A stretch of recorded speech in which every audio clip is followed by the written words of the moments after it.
Hi, it's Nixalina. Welcome back to another episode of Can't Keep My Mouth Shut. I'm going to break the rules today, yes I am, because rather than a Throwback Thursday, I'm going to give you a Throwback Monday. Yes I am. Rebel without a cause. So tonight's episode is one of my personal favourites from the podcast archives. I hope you enjoy, and I will see you all next week. This podcast contains strong language and discussions about relationships, sex, and love. It may not be suitable for younger listeners. This is the Can't Keep My Mouth Shut podcast, and I am Nixalina. Hey everyone, it's Nixalina again. How are we all? As always, thank you for tuning in to my latest episode on my podcast. I'm absolutely buzzing, by the way, that I'm ranking in the Spotify charts. Oh, I love you all so much. And the only way that that's happened is because you guys have listened to me talk. So honestly, thank you for the bottom of my heart for helping me get ranked. And let's keep it going. Unfortunately, this episode isn't going to have any humour in it whatsoever because I can't find any humorous level to what I'm about to talk about. It's a subject that is more prevalent than one thinks. And I believe it's something we should start discussing and making people more aware of. And so this episode is called The Emotional Damage from a Relationship with a Narcissist and Why You Need to Leave ASAP. So I want to make it clear, now I'm not a psychologist, I'm not a therapist. These are clearly just my own opinions as per every one of my podcasts. It's my opinions on the subject I'm talking about. And yeah, I'm not a professional in this field whatsoever. So let's make that super, super clear. However, let's discuss. So firstly, I want to start off with the narcissistic traits. I'm going to blank the word narcissist for the narc because it's easier and I'm going to be saying it a lot. The narc traits. Okay, when you meet a narc, they are usually very charismatic, charming, seemingly very successful, they're intelligent and all round awesome. But that's just surface. So once you dig a little deeper, you're going to start seeing the true narc personality. Here's a little list. Let me just say now that not all narcissists have every one of these traits. They can have a few. They can have, there's a huge spectrum, right, to personality disorders like this. So it might be a few or it might be every one. You might listen along and say, oh my God, they tick every one of those boxes. I also want to say that being a narcissist is not gender specific at all. They're more likely to be male, but you also get female narcissists as well. Okay, so the list goes. Number 1, delusions of grandeur. They think they're special and above everyone, and they deserve special treatment. Number 2, they live in a fantasy world that supports this idea. They're preoccupied constantly with fantasies of unlimited success, their own brilliance, perfection, beauty, power, ideal love, ideal family life, just basically everything one human would ever want as the perfect dream life. That's what they're preoccupied with, particularly with being rich as well. Money, money, money. It's a big factor. Number 3, they're absolutely obsessed with admiration and social status. So they're always social climbing. They believe that they're super special and they should be around people who are special too. So often they latch on to people who they think are a somebody in both their work and personal relationships. Number 4, they're, as I've said, usually obsessed with money, material objects, or things that make them appear to be this somebody. This could be expensive watches, expensive cars, expensive shoes, clothes, expensive trips away, really expensive home, anything that makes them look like they are super successful. Number 5. They are in constant need of praise from everyone around them. They must be center of attention and they monopolize conversations. So the conversation is always brought back to them, whatever the subject, even if it's not their subject of choice. Number 6, they are able to exploit others without guilt or shame, which sucks. Number 7, they always need to be in control. Number 8, they lack any empathy, which really, really sucks because empathy is a big deal as a human being to make you connect to other human beings, to make you connect to animals and make you behave in a way where you wouldn't want to be on the receiving end of that treatment. They don't have that.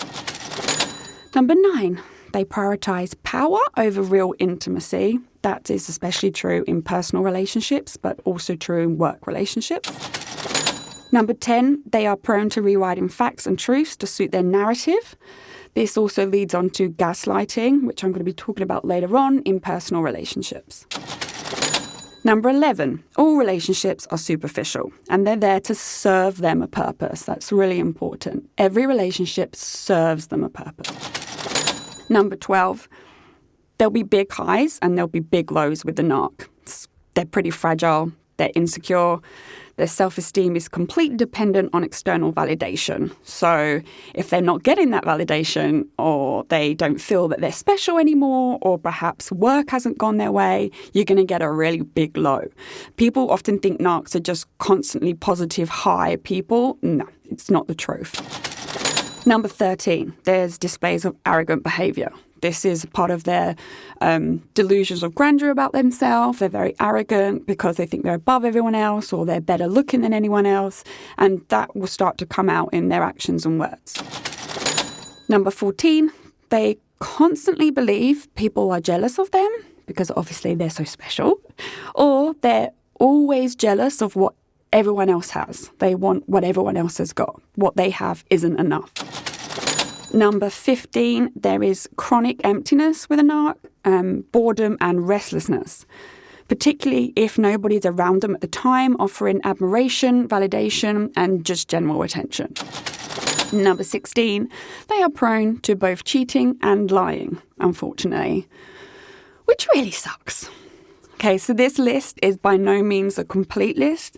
And like I said, they don't have to tick every box, but this is a generalized narcissistic trait category. And if you're listening, you might be thinking, oh, actually, there's way too many that she just said that I know someone who's like that.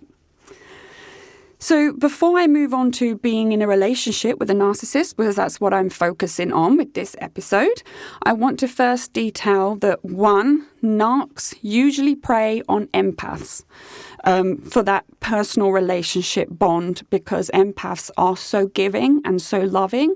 And there's a term called the narcissistic supply. And the empath is a supply in that they will supply unconditional love, emotional support, often financial support, and empaths rarely ask for it back. They just give, and the narc takes. So it's a winning toxic relationship. And the second point I want to point out before I start is there's something called the narcissistic cycle in a relationship, which is idolize, devalue, discard. And it's a cycle, which is we're going to find out later on, because it doesn't happen just once. They will idolize someone. They're perfect, you're best thing ever. And then when you're with that person in a relationship, the narc then starts to devalue you. Then suddenly you're not so perfect. And then suddenly you're worse than perfect. And then you're like, oh, you're the worst. And then it comes to the discard phase where basically you're gotten rid of and replaced. So bearing in mind there is this 3-prong cycle that the narcs will go through, and that will help you come to terms with what I'm going to talk about now. And if you're listening and you're like, oh God, I feel like she's talking about my relationship. I'm sorry, but let's dive in. And I want to dissect now what happens when you're in a relationship with the narc, the emotional damage that's going to be caused when you're in this relationship, and also highlight all of the points as to why you need to leave. Okay, let's go. First phase, number 1, is love bombing. Narcs are charming as fuck to begin with. They shower you with attention, compliments, gifts, texts, calls. They cannot get enough of you. You, honey, are the best thing in the entire fucking world. They tell you how special you are, how unique you are, how stunning you are. You're so beautiful. Your body's perfection. You're a goddess. They even craved you before they even knew you. You are immediately their soulmate and the love of their life. And you think, oh my God, this is it. This is what real love is. I have found it. This is the love they talk about in the movies, you know, where two people meet and, oh my God. Yeah, I've got that. I found that. And as they're pretty much usually quite attractive people, they're very charismatic, they're very attentive and caring and intelligent. At the beginning, you're just sucked right in, honey, like a tidal wave. They're basically your ready-made soulmate. And you're there feeling the center of their universe and you are beyond blessed. Sounds too good to be true, right? Because it is. Real love is nurtured, grown, built on togetherness and time. This isn't real. This is love bombing. This is a love grenade thrown into your heart with a big ass explosion and you're just on cloud 9. But unfortunately, that cloud is going to disappear very, very fast. There is no love bombing time frame. It can be weeks, it can be months, it can be years. It's usually not years because they are incapable of keeping up that facade. It's probably months, I would say. But even in those few months, say, let's pick a ball, say it lasts for 6 months. It's actually really hard to pick up on the fact that it's love bombing because if they keep it up for that time, you are just convinced this is generally who they are. You know, so it's so difficult to see like the wood through the trees here because you think I've met my soulmate and no one can tell you otherwise. Number 2, mirroring. Mirroring is a technique they use to catch you in with the love bombing phase. This basically means they will often mirror the person they're trying to conquer. So they pick up on your habits and claim to be the same. They claim to value your values. Like, are you creative? Do you paint? Do you write? Do you read? Oh, yeah, they are too. Are you intelligent? They are too. They love to listen to these discussions or listen to this or talk about this. Are you sporty? They are too. They play for the football team. They go to the gym. They go hang out the basketball court. Are you homely? Of course they are too. They can't wait to settle down, build a home together, and spend cozy weekends together. They basically mirror all of your values. This is a technique that's quite widely known with humans. We do tap into each other when we see ourselves in someone else. So the mirroring isn't just a technique dealing with narcs in a relationship. It's kind of like how we operate as human beings within our social spheres. But they use that to their advantage so that you then also think like, oh my God, this person is my soulmate. They're not. Number 3, this is the withdrawal of the love bombing and when the devaluation starts.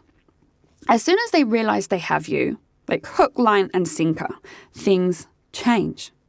The love bombing, of course, because it's not real, so it's really hard for them to keep this up, starts to fizzle out. It's not going to, you're not going to wake up one day and then they'll be like, oh, I hate you. It's a slow burn downwards. The texts get less and less. The calls get less. They're too busy at work now to take your calls. Then you start to feel like you're driving this relationship machine completely solo and they're just hanging out on the passenger side doing fuck all. You start feeling like, oh my God, I'm annoying them rather than someone they looked forward to interacting with like before. And this devaluation phase really starts to chip away at you. And you wonder, well, why has it changed? Why don't they want to call me anymore? How comes I'm always the one texting good morning? How comes I'm always the one asking when they're free? Why don't they care when I'm free? They used to care when I'm free. So you start wondering why this change has happened. And then, of course, you end up blaming yourself. So because you think, oh, maybe I caused too many rows, maybe I pushed him away, maybe he doesn't like how I dress, or maybe he doesn't like how much makeup I put on, and whatever it is you're going through your head, you start to blame yourself. So then you work harder to get back that affection you once had, which is what they want, because that is a form of control.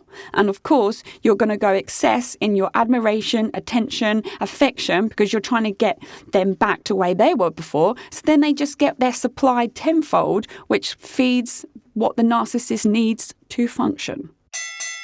Number 4, I call this the Narc show, and you're just a supporting star.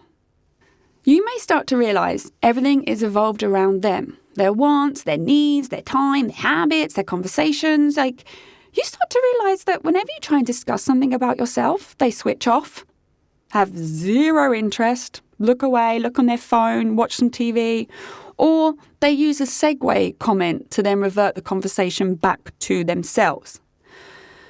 And you'll start to realize, this is the Narc show, and I'm just making a cameo here. I'm the supporting star. It may not be a quick realization, but it will come eventually, especially if you live with the narc, because they can't keep this mask up 24/7, so things start to crack.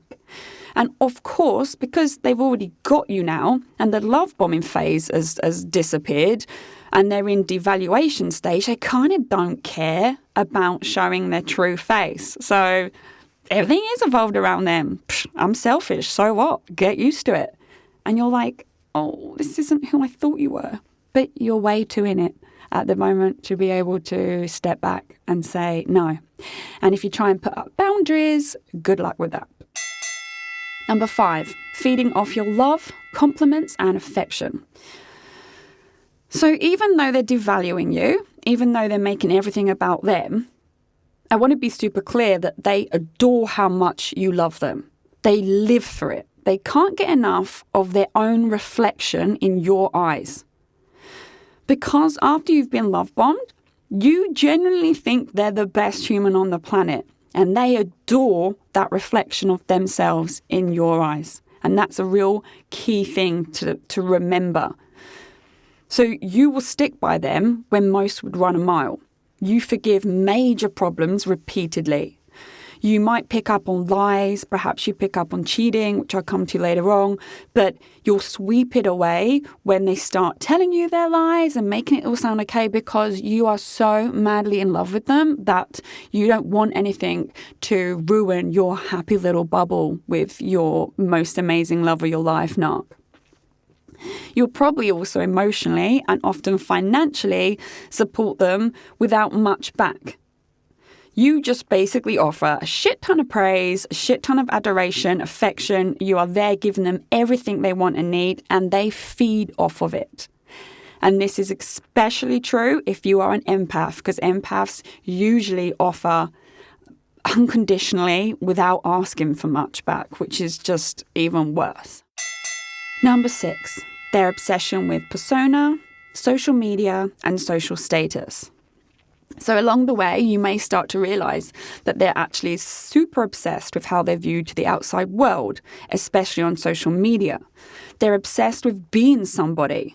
They think that they're super special and they want to be around someone very special. If you are pretty special in their eyes, I mean, like if you have a lot of money, or you have some sort of status, or you have a reputable job, or you have, friends, or your gang is very reputable, then they'll both admire you and want to be around you, but also resent you and be jealous of you, and in turn try and pull you down at the same time. So basically, what I'm trying to say is the qualities that they are attracted to in the first place, because obviously they only associate with special people because they're super special. So they are attracted to you because you're special. But they're the very qualities that they will start to resent and start pulling you down behind closed doors, because they don't have those real qualities. So they get quite jealous and resentful.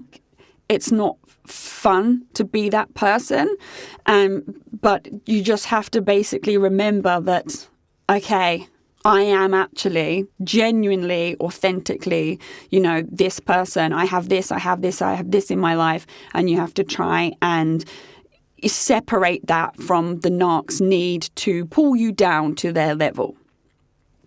What you'll also notice with social media particularly is that they portray a version of themselves online, which is the opposite of the version at home. Maybe they're like super fun person at work. Maybe they're super successful. They look like they've got a load of money or they're living a high life. But then you realize that, I don't know, that they're broke, or you realize that actually they're miserable, or perhaps you think they're depressed, or perhaps they're always angry at home. But you'll see a stark contrast between who they're saying they are versus who you know they are. And the problem you have with this is everyone around them beyond you gets that facade. They get that mask. So everyone thinks they're great. Everyone looks at their social media and thinks they're awesome. Everyone believes what the narc says because they are masters of manipulation, of lying, and of putting themselves in the center of every fucking universe. So it's a really hard thing to get your head around, because then you think, well, if everyone thinks they're wonderful, if they appear to be wonderful, why am I so miserable at home? Why do I see this side? Maybe I'm choosing to see this side. Maybe they are this person. And it starts to set off a lot of issues in your own mind and contradictory thoughts within yourself. Number 7, they're delusions of grandeur / sense of extreme self-importance. So leading on from all of the above, they have a very high sense of self-importance, as I said. They are above other people. Their desperate need for excessive admiration. They believe they deserve more than what they have. They want more than what they have. And their future potential is beyond anything that you can comprehend. Unfortunately, that constant need for more makes them very unhappy people in the present. And also, in a complete contradiction to this self-importance mindset that they have, they're actually quite insecure people who punish people around them for their own deep lack of self-confidence. Like if they find people that are genuinely self-confident, genuinely happy with their life, it bothers the narc because they are not like that and they're unable to get there. So from what I believe, it all seems to stem from deep negative feelings the narc actually has about themselves, and they will never be able to confront that, which is why it's a mask and a facade lifestyle, like constantly. You will actually probably realize you're going to be picking them up emotionally quite a lot. You're having to life coach them, to feed them the praise and the attention. You have to keep up with this self-importance delusion that they have. You have to feed their pipe dreams. You have to always praise what they're going to do, what they're going to say, and listen to all their big plans and keep going. That's amazing. You will start to realize you're feeding a lot of that. And if you dare to stop or you don't, they will become distant, cold and robotic. They prefer you when you're giving them what they want. And when you're giving them what they want, I also mean your body as well, right? You like physically giving them everything you have. They're nicer to be around if they're getting that off you, if you're giving them all that attention, if you're blowing smoke up their ass. When you don't, then you start seeing a really different side to the narc. Number 8, severe lack of empathy.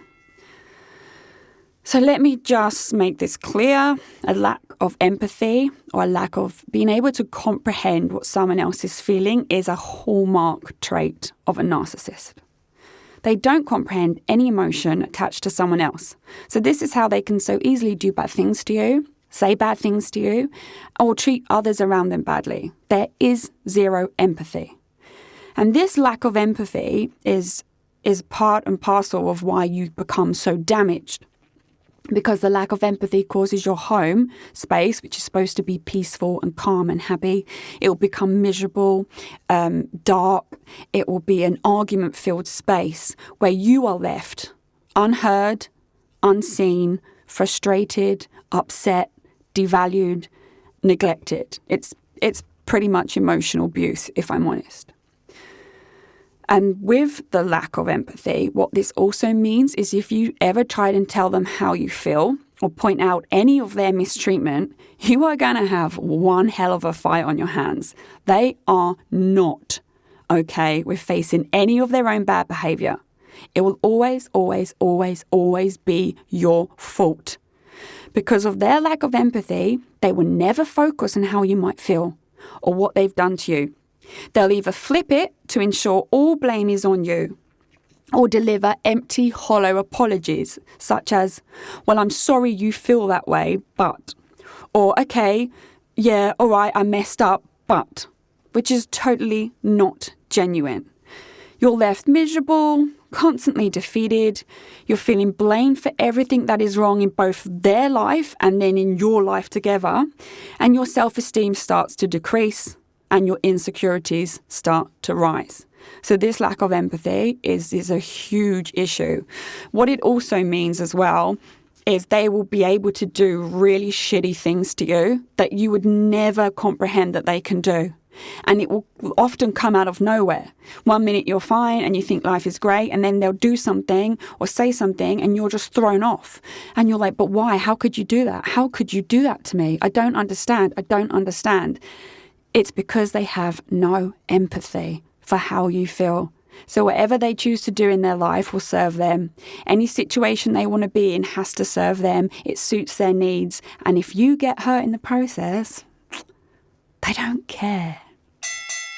Number 9, devaluation. So as I said earlier, this comes after the idolation. It comes swift after the love bombing. The devaluation phase of you, your sense of self, your emotions, your love, it's one of the hardest parts of being with a narc. Because at the beginning, you were fucking special. You were the best thing ever. You were praised, you were adored, you were loved. You were a goddess that came shining into their life, and they are obsessed with you. Suddenly, without explanation, all that gets taken away and you become devalued. Suddenly the affection goes, the texts stop, the calls get less and less. Suddenly they're not that bothered about being around you, spending time with you, or treasuring you. They will choose to work longer hours. They will choose to be hanging around anyone else but you. If you ever try and say, like, I want to see you, or I'm lonely, whatever, you just get an argument back. It's almost like they fucking hate you. Now, granted, want to make it very clear, all honeymoon phases in relationships change, settle and wane slightly. That's why it's called the honeymoon phase. Every relationship begins with that honeymoon phase, which is another reason why love bombing is so hard to spot. Because every couple, when you fall in love, oh my fucking God, it's amazing, right? So the honeymoon phase is normal, and the honeymoon phase changing and weaning off is also normal. The difference when you're with a narc is that the devaluation phase, it almost feels like they actually hate you now and they have a complete change in personality. Like you don't know who they are, but it's absolutely opposite of who you thought they were. That is not in a normal relationship. That's not the honeymoon phase phasing out. That's a problem. Whilst it may be a problem, let me make it very clear, they're not going to leave you. They have little interest in you. Everyone else is way more important. Everyone else includes their ex-partners, their work colleagues, their acquaintances, the bloke who lives down the road. Everyone is way more important than you, but they will not leave you. If they have use for you still, they will not leave you. They enjoy the control too much, and their ego would take too much of a hit if you moved on to someone better. So they keep you at home as their emotional sponge. Number 10, gaslighting. Another hallmark quality of a narc, and something so desperately awful to be on the receiving end of. So gaslighting is a form of emotional abuse used to manipulate someone. So narcs gaslight you to distort your reality, twist the truths, deny your feelings or emotions, dispel anything they've ever previously said and done, blatantly lie, and then falsely blame others. You will start to want to be recording your conversations with a narc. That's when you know you're being gaslighted. That's when you know there's a serious issue here. If you think I need to record my conversation so that I can prove down the line that they actually said that. So here are a few signs you're being gaslighted. Your self-confidence seems to have disappeared completely. You think you're going crazy. You can no longer trust your own judgments. You think you're too emotional or too sensitive. You feel you cannot do or say anything right anymore. You feel constantly at fault or the one to blame. You seem to say sorry and apologize a lot. You're basically not just the same person that you used to be. You find yourself maybe making excuses for their behavior even. Maybe you then justify their behavior in your own mind. You question your own responses in situations with them, and you blame yourself. Like, you think, oh, I've behaved terribly. And you constantly have some anxiety, like gut feeling, something is wrong, but you don't know what. You will be very confused. You will probably then be unable to sleep, maybe unable to focus at work. You will, like I said, feel the need to want to start recording conversations. And it's just truly awful. It's soul destroying. But why do they do it? To help you understand, it actually puts them in a position of power and control. It helps them convince other people that you're the one with the problem, right? Convince themselves, convince you, and convince everyone else you're the one with the problem. It also helps keep you there, doting on them, because you've got no confidence left, and you don't think you deserve better because you're the one in the wrong. You're always to blame. You are always to blame. You're the crazy one. You're the one that's too emotional. So it controls you, but also ensures that they have their constant narcissistic supply in you because you suddenly can't function or live without them. Number 11, triangulation / third-party involvement. So along with being gaslighted and the lack of empathy, being on the receiving end of triangulation is so damaging. And this wasn't really a thing that I had even heard of before I started doing research on this topic for this episode. But wow. So triangulation is when a third person, usually females with a male narc partner, are used as tools of manipulation in the relationship with the narc. So once again, the same as gaslighting, triangulation is to ensure the narc keeps the power, the control, and basically allows them to constantly install insecurity, worries and fears that you're losing the love of your life. And it also makes the narc look like they're admired and in demand, which they thrive off. So take a narc relationship with a woman, the guy's the narc, the woman's the empath. There will be a third woman always on the peripheral, right? Always. She will probably be an ex-partner or a close friend or a mutual friend or a work colleague. The third woman might not even know she's being used in this triangulation sick method of control. But she will be. So if they start to see that you have a problem with someone, or you're calling them out on like, okay, this is really weird, you two are too close, or like, why are you still talking about your ex, or something like that, they'll pick up on, oh, this third person makes her feel really insecure. I can use that. Knowledge is power, don't forget. So this third person will get put on a pedestal. She'll be brought into convo. She'll be idolized, and she'll just basically be in your life, right? And you'll start to feel like you're having a fucking relationship with him and her, and whatever you do or say, she doesn't go away. Even if she physically went away, he would still be working them into your home life. Then if you bring her up, because at some point you're going to get fucking sick of it. You'll be told you're insecure, you're jealous, you're crazy, you're too sensitive, you're imagining things, you need to get a grip, you need to talk to someone. It's fucking mind games.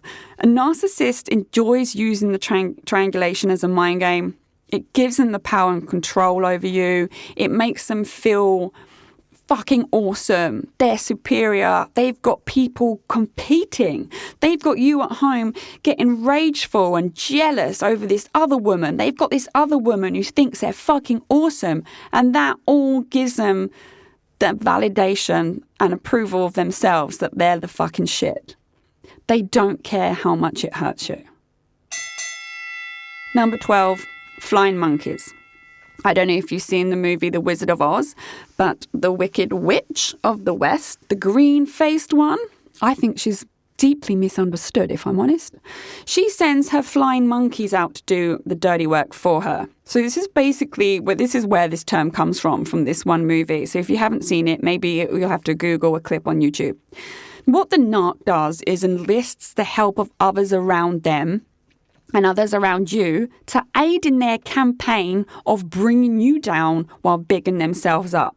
These flying monkeys will usually could be family members of both of you. It could be mutual friends of yours. It could be your personal female friends. It would most likely will be colleagues at their work, their friends they hang out with. These flying monkeys will be believing their story, will be damaging, your reputation, will be going around saying, yeah, she's crazy and that, because that's what they do. They're all like flying around the narc who's in the epicenter, believing the crap that comes out the narc's mouth. And it's all designed and geared as like a massive smear campaign to bring you down. But no one ever stops to think, why did you not leave her then? If that woman's that bad, if that woman's everything you said she is, and why didn't you leave? Oh no, there'll always be a reason. There'll always be an excuse. And so the cycle goes on. Number 13, silent treatment / withdrawal of affection. So the silent treatment, right, it's a difficult one because actually when you argue with your partner, which is completely normal, it's actually a lot better to just walk away and have time apart. Because otherwise you're just in there going like those little yappy dogs that just don't stop. And you're actually not listening to each other. You're not getting anywhere. And the argument's just going to become like a tornado and spiral out. So the silent treatment or withdrawing during an argument can be actually a positive move. When it comes to how the narc uses it, it's another method of control and to get the power back. So you're craving that emotional support. You're craving that physical attention. You're trying to have this conversation with them. You're trying to tell them how you feel. And they would just shut you the fuck out. They shut you out. They won't talk to you. They'll leave the building. They'll turn their phone off. And if they haven't got anywhere else to go and they're not interested, they will completely withdraw from you. You get nothing. You get silence. They won't even look at you. This is punishment. This isn't normal. This is punishment. Because whatever's going on in their head or whatever situation you two are dealing with, they are blaming you entirely for it in their minds and they want to punish you. It also keeps you hooked because you don't want to dare go into that phase again because being ignored and rejected and blanked is so awful, especially in your own home.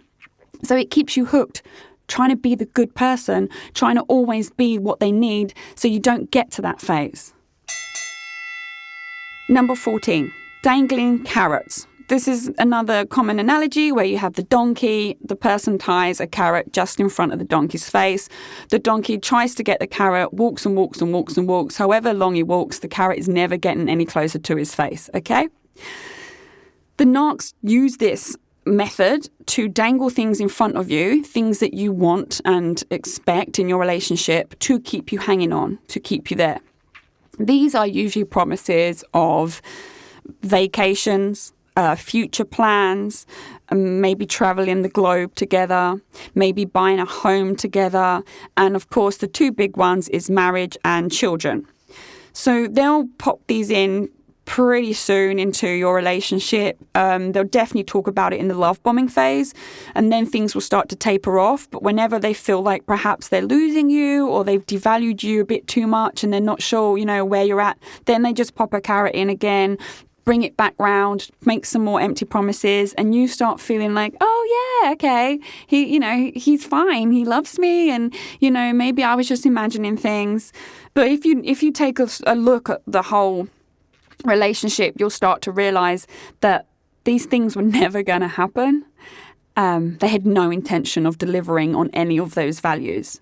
It was empty words designed to keep you exactly where they want you, which is at home by their side.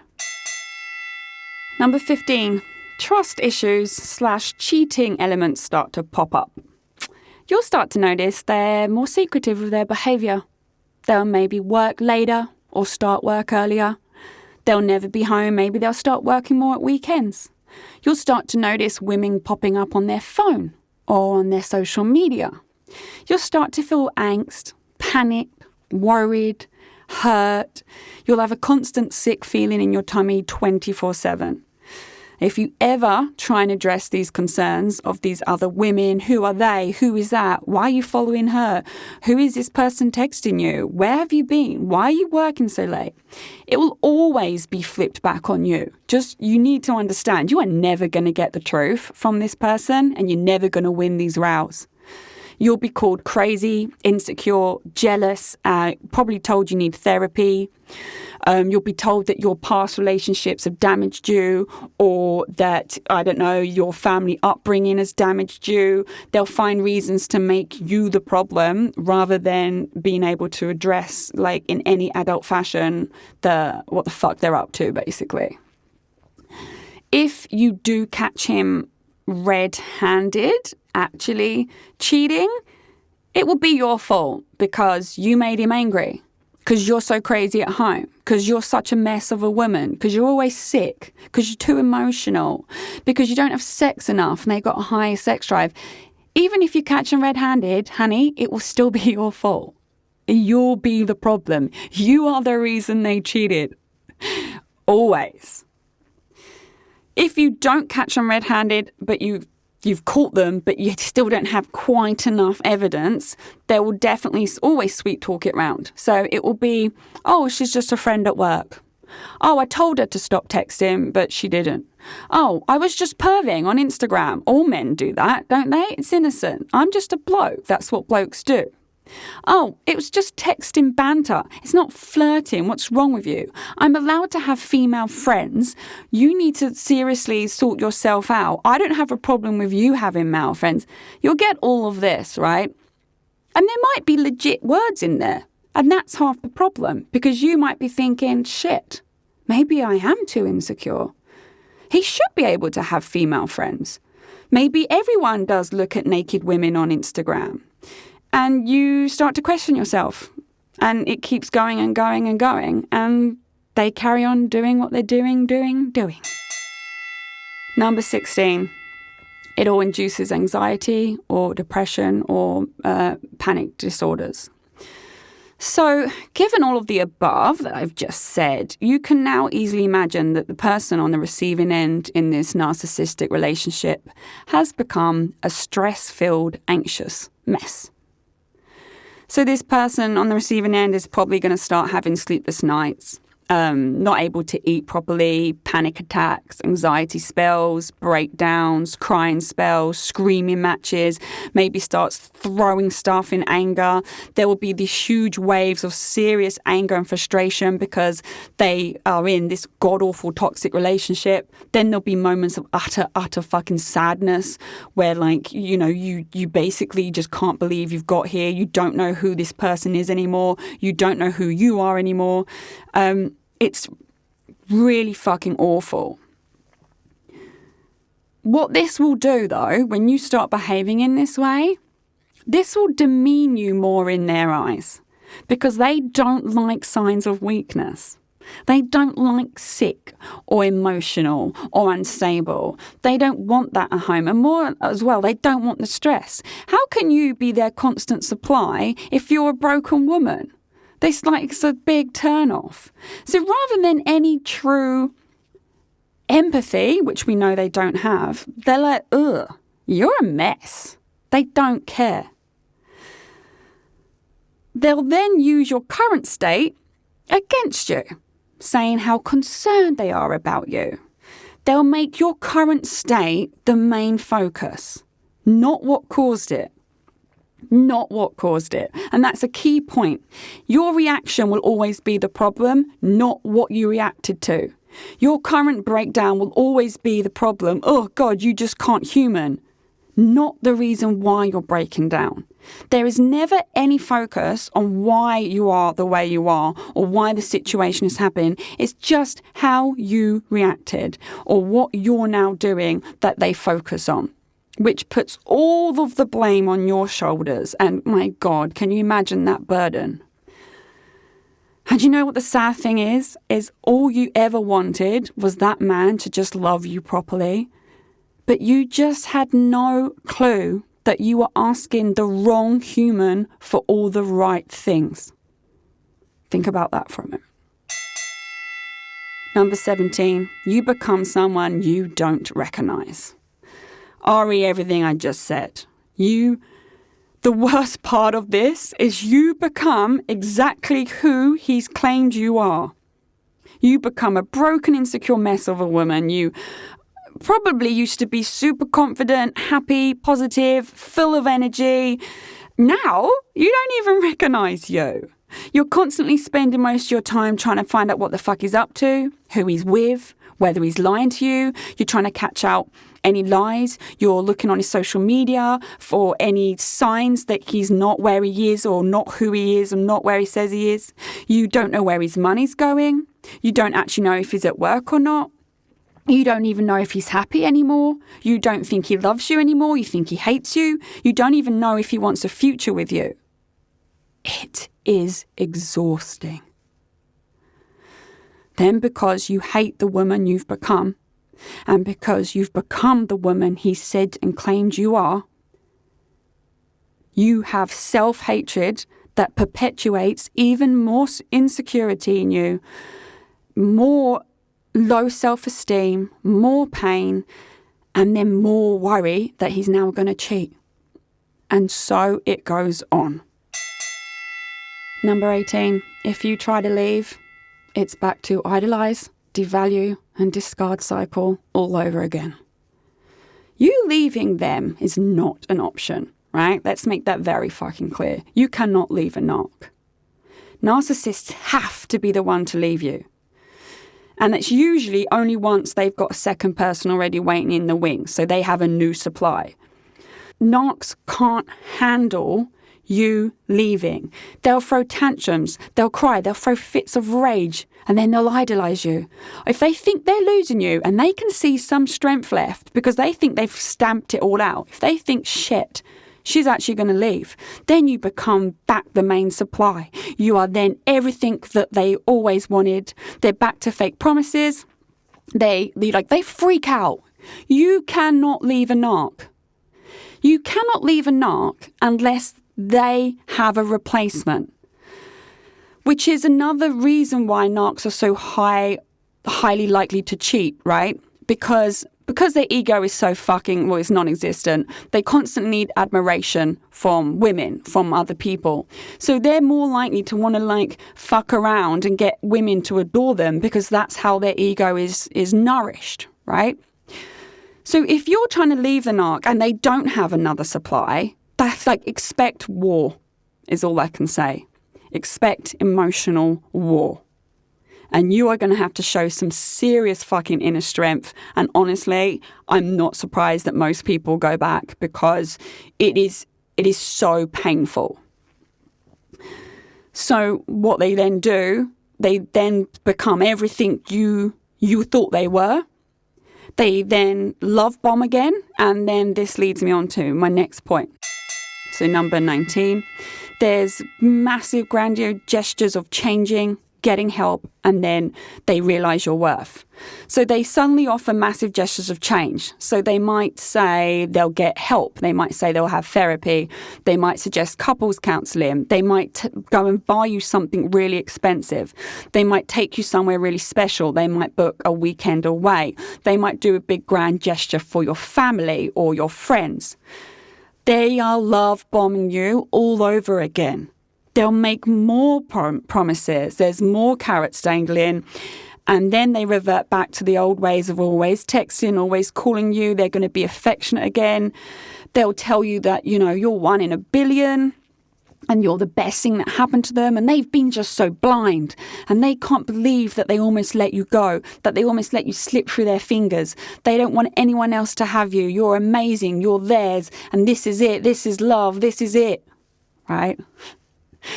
You'll start to believe that they've seen the light and that they've genuinely changed. You will then take them back, right? Because you want to believe it. Let's not neglect this underlying fact that you are so in love with this person. They're not in love with you because they're not capable of genuine love. But you are so authentically, unconditionally in love with this person. And they're now telling you everything that you want to hear.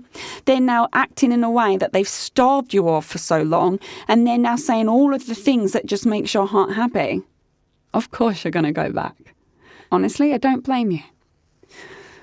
So once you go back, moving on to point 20, back to devaluation. Yep, you guessed it. The idealization phase is over now. You're back where they want you, and the love bombing is over, and now you're back to the mess you once were. They seem to hate you again.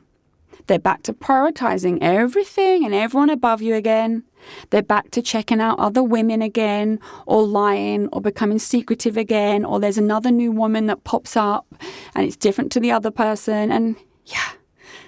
It goes on and on and on, and the cycle of what I've just all gone through starts all over again. How fucking exhausting is that? So when you're in a relationship with a narc, the ending is just as bad as the entire relationship. So there's two options to how this really ends, okay? The first option is you try and leave again. Well, maybe you've left once. Maybe you found the strength to leave the first time and you never look back. That is, of course, an option. And hats off to you if you had that strength at that point. But then the next option is you try and leave again before they've set up a new supply. It is highly difficult, but you've gone, no, I'll come back. This is just the same as it was. See you later. This is where you then have to, it's like a drug, it's like an addiction. So you almost have to go cold turkey and rewire your brain into moving on yourself again. And you're like, I've been here before. How comes I'm back here again? And you have to find, God, just such strength that you didn't even know you had.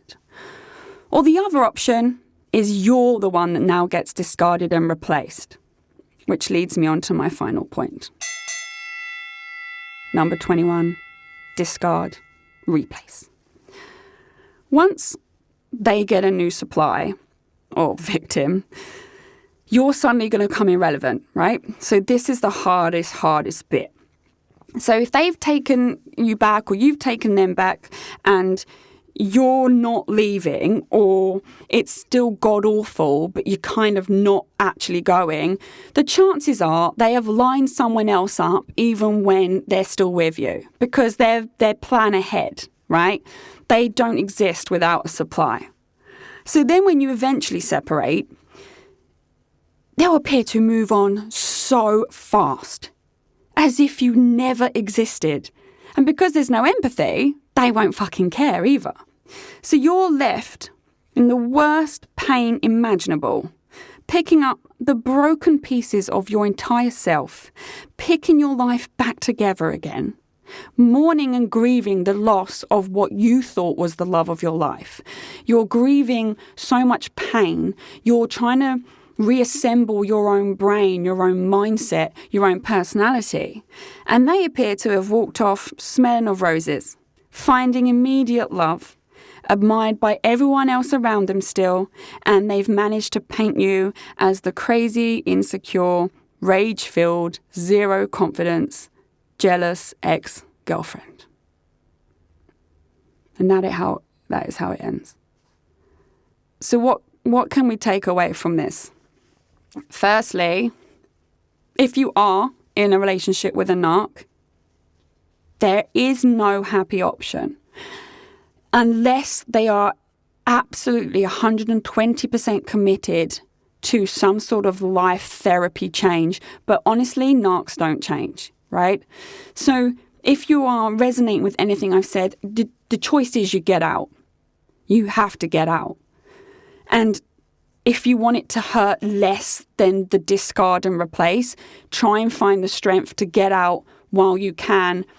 Do what you have to do in the background to, if you've got marriage, kids or money, a mortgage or whatever tied in, put plans in place silently in the background for your departure, because it's fucking war and they're not going to make it easy for you. They don't want you, but they certainly don't want anyone else to have you.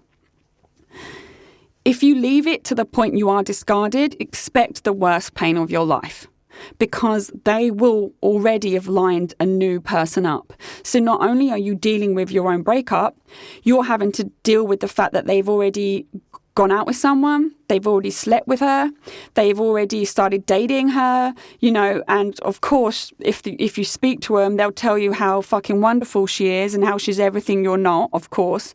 So you're not even left to mourn your relationship in peace. You're now having to deal with the extra pain of knowing that they're with someone else. But chances are that someone else was around in the background long before you split up, which is something you also have to get your head around.